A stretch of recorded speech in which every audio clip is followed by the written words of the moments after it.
fatto lo squillo Kevin Garnett. Usciamo adesso, eccola Kevin Garnett.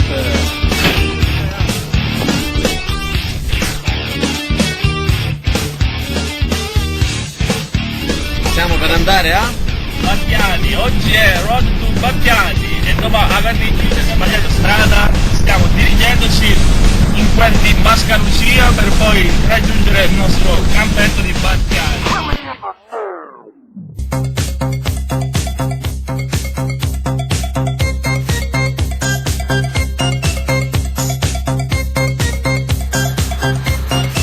Ragazzi, 0 su 3 al tiro, 0 su 3 al tiro.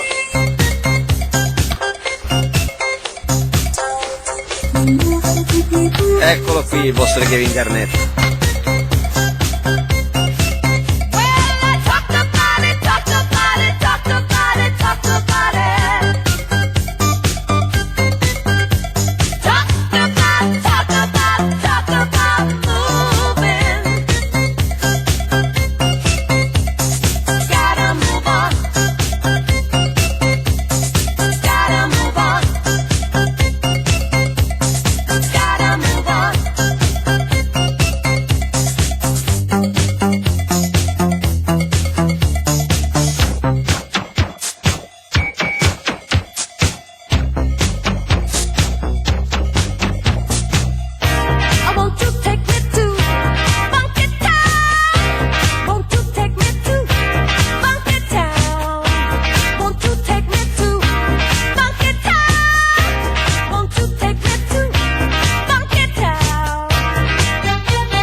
Devi poggiare più al canestro, devi poggiare più perché il canestro sta bello.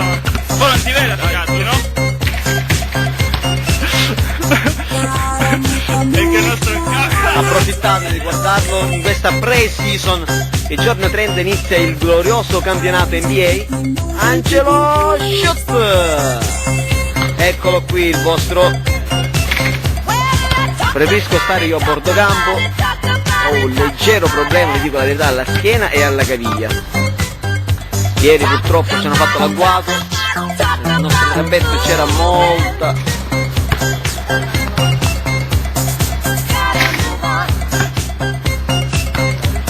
Comunque guardate che bel campetto che c'è qui a Battiati. Peccato che l'altro canestro è senza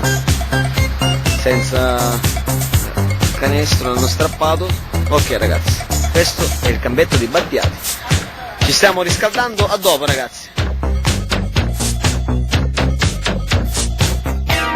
Abbiamo finito ragazzi, eccoci qua, Sono a casa stiamo stanchissimo. tornando, Fortuna. ci portano fortuna e non ci abbandoneranno mai. È arrivato alla mia casa, non spoileriamo dove abito, sono venuto a cercarti a casa. Perché l'autore di YouTube ci starà cercando una volta messa in onda. Anzi, non c'è una stasera. Quindi